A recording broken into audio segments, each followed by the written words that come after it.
아베 내각이 역대 내각의 헌법 해석을 바꿔 집단 자위권 행사가 헌법상 허용된다는 내용의 정부 견해를 채택했습니다. 네, 자세한 내용 취재기자 연결해서 들어보겠습니다. 문관영 기자. 아베 내각은 오늘 오후 총리 관저에서 우리의 국무회의에 해당하는 임시 가기를 열고 일본이 공격을 당했을 때뿐만 아니라 밀접한 관계에 있는 다른 나라가 무력 공격을 당했을 때도 무력을 행사하는 것이 허용된다는 취지의 헌법 해석을 결정했습니다. 여기에는 일본의 존립이 위협당하고 국민의 생명과 자유, 행복 추구권이 근저에서부터 뒤집힐 명백한 위험이 있으며 다른 적당한 수단이 없어야 한다는 조건을 덧붙였습니다. 새로운 헌법 해석은 무력 행사 범위를 최소한도로 규정하고 있습니다. 이로써 아베 내각은 일본도 주권국으로서 집단 자위권을 보유하고 있지만 이를 행사하는 것을 허용하지 않는다는 점을 분명히 밝힌 스즈키 젠코 전 내각의 1981년 답변을 33년 만에 수정하게 됐습니다. 앞서 자민당과 공명당은 오늘 오전 안전보장법제 협의에서 정부가 제시한 집단 자위권 용인을 위한 가기 결정 문안에 정식 합의했습니다. 일본 정부와 여당은 가기 결정을 토대로 자위대법 등 관련 법 정비를 추진하게 됩니다.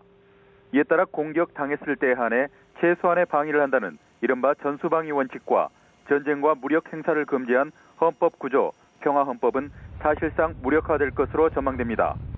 한편 정부는 일본의 집단자위권 논의가 과거사로부터 기인하는 주변국의 우려를 해소하면서 영내 평화와 안정에 기여하는 방향으로 이루어져야 한다는 입장을 재확인했습니다. 지금까지 뉴스와이 문관영입니다. 일본이 집단 자위권을 행사할 수 있도록 헌법 해석을 변경하기로 한 것과 관련해 정부는 한반도 안보와 우리의 국익에 영향을 미치게 되는 사안은 우리의 요청 없이 용인될 수 없다는 기존의 입장을 재확인했습니다. 노광일 외교부 대변인은 정례 브리핑에서 일본의 집단 자위권은 주변국의 우려를 해소하면서 영내 평화에 기여하는 방향으로 이루어져야 한다며 이같이 밝혔습니다. 그러면서 한반도 급변 사태 발생 시 일본이 미국과 함께 개입할 수 있다는 우려에 대해 집단 자위권이 남의 땅에 들어와서 마음대로 휘두를 수 있는 권한은 아니라고 말했습니다. 한편 민주노총과 전쟁 반대 평화 실현 국민행동 등 71개 시민단체는 일본 아베 신조 총리 내각이 집단 자위권 행사가 가능하도록 헌법 해석을 바꾸기로 한 것에 대해서 철회를 촉구했습니다. 이들 단체 회원 100여 명은 일본 대사관 앞에서 기자회견을 열고 평화 헌법을 근본적으로 무력화하려는 시도에 반대한다며 일본은 가기 결정이라는 기만적 방식으로 추진하고 있다고 비판했습니다.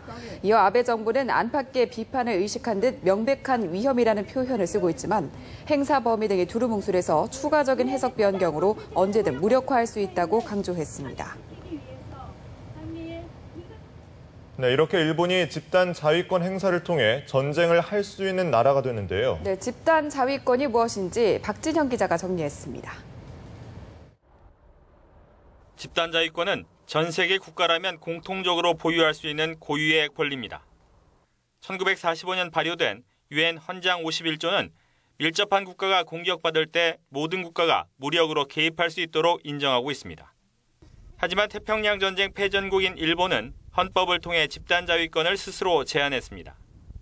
1946년 공포된 평화헌법 구조에는 무력 행사의 범위를 직접 공격받았을 때로 제한했고 1972년에는 일본은 집단 자위권을 보유하나 헌법 제약에 따라 행사할 수 없다는 공식 입장을 정했습니다. 1981년에도 스즈키 젠코 전 내각이 일본은 주권국으로 집단 자위권을 보유하고 있지만 행사하는 것은 허용하지 않는다고 재확인했습니다.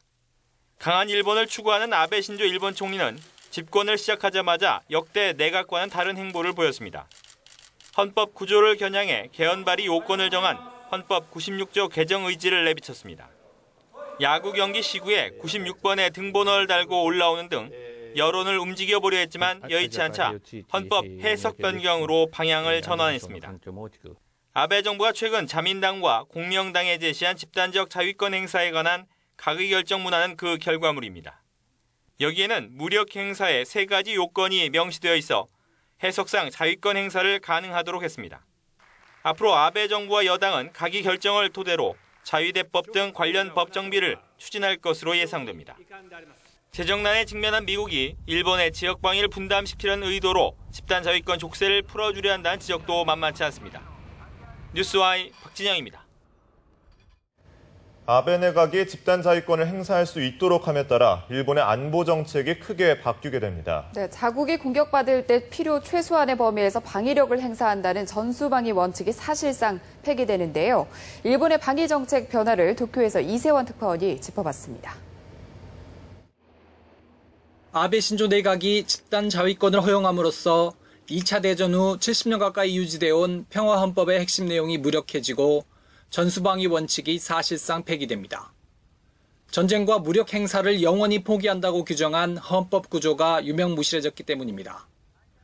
이에 따라 일본이 무력 공격을 받았고 이를 막을 다른 수단이 없을 때만 필요 최소한의 실력을 행사한다는 자위권 발동의 3요건이 무력 행사를 위한 3가지 요건으로 바뀝니다. 새 원칙의 가장 큰 특징은 다른 나라가 공격받았을 때 일본이 무력으로 대응할 수 있도록 한 것입니다. 북한이 미국에 대한 공격이나 도발을 시도하면 이를 이유로 일본이 집단 자위권을 행사하는 것도 이론적으로는 가능합니다. 일본은 국제 안보 이슈에 대한 개입도 확대할 것으로 보입니다. UN 평화유지활동, PKO에 참여한 자위대의 무기 사용 기준을 완화하고 분쟁 가능성이 있는 지역에서도 자위대가 활동할 수 있게 관련 법제를 정비한다는 내용이 포함됐기 때문입니다. 특히 집단 안전보장에도 참여할 수 있도록 여지를 남긴 점이 주목됩니다. 아베 총리는 이른바 적극적 평화주의를 표방하면서 관련 법 정비로 이런 구상을 구체화할 것으로 보입니다. 전문가들은 이번 결정이 집단 자위권 등에 관한 큰 틀을 설정한 것이며 자위대법 등 관련 법제 개정을 살펴보아야 안보 정책의 구체적인 변화 방향을 파악할 수 있다고 입을 모으고 있습니다. 도쿄에서 연합뉴스 이세원입니다.